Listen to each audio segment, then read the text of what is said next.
인생 대부분을 침상에서 쓸쓸하게 보낸 분이 있습니다. 아, 나이팅게일이잖아요. 백의의 천사. 네.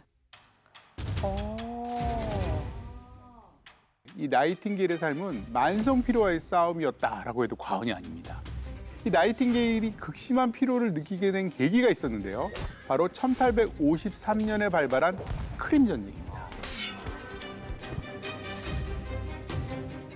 당시 30대였던 나이팅게일은요, 영국 군사들을 치료하고자 야전병원을 찾았는데요. 상황이 꽤 좋지 않았어요. 썩은 내가 진동하는 정화조 위에 지어져 있는 그런 상황이었습니다. 아이고 세상에. 그 정도로 이제 열악한 환경 속에서 만약에 이 치료를 하고 환자를 돌봤다면 그게 부상 때문이 아니라 전염병 때문에 사망했을 것 같아요. 네. 그렇죠. 그래서 거기서 뭐 무릎을 꿇었으면 나이팅게일이 아니죠. 그 군의관이 다 잠들고 난 후에도 등불을 들고 환자의 상태를 살펴서 왜 우리가 등불을 든 여인 그러면 나이팅게일이잖아요. 바로 그 얘기가 여기서 나온 이야기입니다.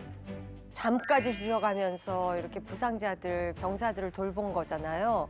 그게 감당이 될 만한 일이었을까 싶기도 하고 얼마나 피곤했을까.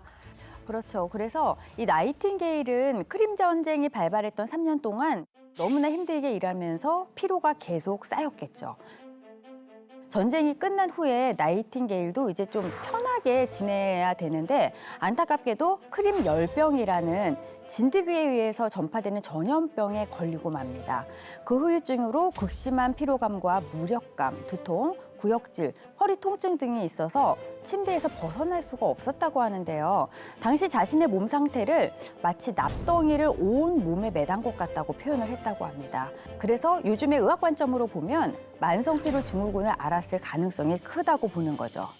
만성 피로가 뭐 예사롭지 않게 생각을 했거든요. 근데 지금 들어보니까 엄청 무서운 거네. 근데 만성 피로 증후군이 생기면 침대에서 못 내려올 정도로 그 정도 몸이 피로한 거예요. 예, 그러니까 단순 피로하고는 다른 겁니다. 예, 그러니까 만성 피로 증후군은요, 대개 식욕 부진, 수면 장애, 근골격계 통증을 동반합니다.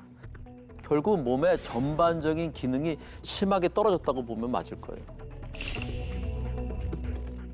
그러니까 요즘은 뭐 또 피로 해소에 좋다고 하는 음식도 많고 음료도 많고 뭐 여러 가지 방법을 다 동원해서 이렇게 하잖아요. 근데 그때 그 당시에 저런 것들을 몰랐던가 봐요.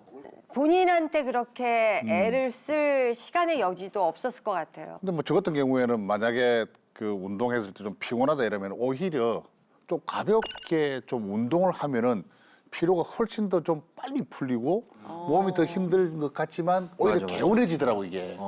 근데 오늘 우리 저 정쌤 나오셨잖아요. 네네네. 근데 좀 피로 회복에 좋은 만성 피로 증후군에 좋은 운동은 좀 없습니까?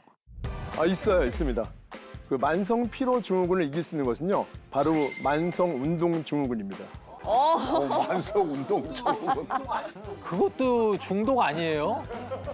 아니 어떤 선생님들은 피곤하면 운동하지 마세요 하는 선생님이 있는데 어느 정도 피곤할 때 이런 운동을 하면 또 효과가 있는지 궁금하네요. 자, 지금부터 온몸에 쌓인 만성 피로를 팍팍 박살내고 뇌의 피로까지 해소해줄 수 있는 피로야 가라 운동법을 여러분들께 알려드릴 텐데요. 자, 먼저 방석에 무릎을 이렇게 꿇고 앉아올게요.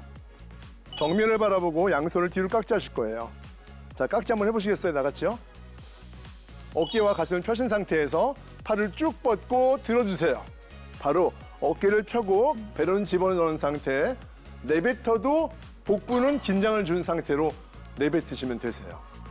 근데 이게 뒤쪽을 하니까 뭉쳐있던 그런 근육들이 확 풀리고 이렇게 우두두둑 소리도 나고 엄청 시원해요. 자, 여기 1단계고요. 자, 2단계 좀 어렵습니다. 자, 이 상태에서 천천히 내리셔야 되는데요. 천천히 몸을 숙이면서 이마를 대주시면 되겠습니다. 그 상태에서 팔을 높이 올려주시는 거죠. 거의 석고대죄하는 자세인데. 전하, 죽여주시옵소서. 자, 근데 이게 문제는 뭐냐면은 뿌에나 허리에 힘이 없으면은 앞으로 그냥 딱 머리를 박을 수가 있기 때문에 실제로는 힙을 뒤로 뺀 상태에서 천천히 지그시 내려주시는 것을 하셔야 될 것 같습니다. 이거 좀 난이도가 있는 것 같습니다. 난이도가 상당히 있죠. 그래서 그 다음 3단계는요. 이제 머리를 댈 거예요. 이마가 아니고요. 그래서 머리를 댄 상태에서 이렇게 팔을 쭉 뻗어 올려주시는 거죠. 그리고 힙을 들어주시는 거예요. 이렇게요. 와. 이 동작을 하게 되면 목에 경직돼 있던 근육이 이완이 되는 효과를 얻으실 수 있기 때문에 어깨와 등, 그다음에 목까지도 시원하게 풀어주는 효과를 얻을 수 있습니다. 자, 이제 제가 자세를 잘 봐드릴 테니까요. 두 분 한번 해보실 거예요. 먼저 무릎을 꿇고 앉아보세요. 자, 쿠션에선 거리가 좀 있어야 됩니다. 네. 이 상태에서 양손 깍지를 뒤로 해보시겠어요? 가슴과 어깨를 펴고 올려보세요. 천천히. 여기 1단계예요. 자, 이 상태에서 천천히 몸을 숙이면서 이마를 쿠션에 닿도록 내려보시는 겁니다. 네. 네, 그렇죠. 잘하십니다. 네. 좋아요, 좋아요. 오, 잘한다. 몸통을 일으키세요. 네. 하나, 둘, 셋. 자, 고선영 힘듭니다. 고선영. 다음에 안정적인 자세 오영실. 자, 고선영 팔 올라와야 됩니다. 고선영 팔 올라와야 돼요. 더요? 네, 더. 기린 됐습니다. 기린. 7, 8, 9, 10번 됐습니다. 네.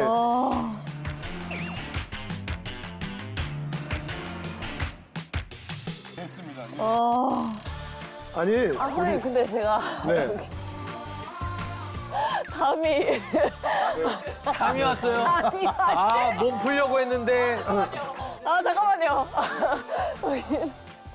제가 보니까 고선영 씨가 좀 힘든 게 목이 좀 길어요, 보니까. 저 목 길어요. 미인은 목이 길대는데 목이 길어. 그래서 중심 잡기가 좀 힘들겠다라는 생각이 좀 들었었어요.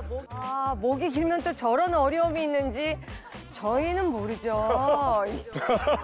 네. 어떠셨어요? 제가 머리를 숙였잖아요. 피가 진짜 여기에 다 몰려 있는 것 같아가지고 진짜 혈액순환이 되는구나. 그리고 제가 천천히 일어난 게 피가 또 이렇게 가는 느낌이 들어서 어지러울까 봐 굉장히 천천히 일어났어요. 그만큼 피순환이 느껴지네요. 저도 좀 눈도 뻑적지근하고 좀 많이 피로했는데 좀 피로가 진짜 좀 풀려요. 아니 이름대로 진짜 피로의 가라 맞네요. 맞죠. 예. 자, 이 운동 엄지 선생님들 피로야 가라 운동 어떻게 보셨습니까? 피로를 심하게 느끼는 게 뇌입니다. 그래서 머리를 심장의 위치보다 낮추는 자세를 취하게 되면은 뇌가 산소 샤워를 한 개운해집니다. 그래서 이 운동은 사실은 몸의 피로, 근육 피로뿐만 아니라 뇌의 피로에도 해소할 수 있는 좋은 운동이라고 할 수 있겠네요. 겨드랑이나 쇄골이나 목, 머리에 집중되어 있는 게 약 300개에서 400개 림프가 순환이 됩니다. 근데 이제 이게 스트레칭을 하면서 굉장히 림프 순환이 되기 때문에 좋고요. 뇌를 좀 더 바닥으로 아래쪽으로 가게 해서 뇌로 가는 혈류가 충분히 많아진다는 거는 굉장히 긍정적인 운동 방법이 될 것 같습니다. 만약 이 피로에 가라 이 운동을 하루 중에 선생님 언제쯤 하는 것이 가장 효과적일 수 있을까요? 몸이 가장 굳어 있고 피로도가 심하고 근육이 굳어 있는 바로 아침 일어나자마자가 가장 좋습니다. 그래서 한 번 할 때 긴 호흡과 함께 천천히 복근에 힘을 주면서 아까 오영실 씨 말씀하신 것처럼 어지럼증을 느낄 수 있으니까 천천히 하시는 것이 좋겠습니다.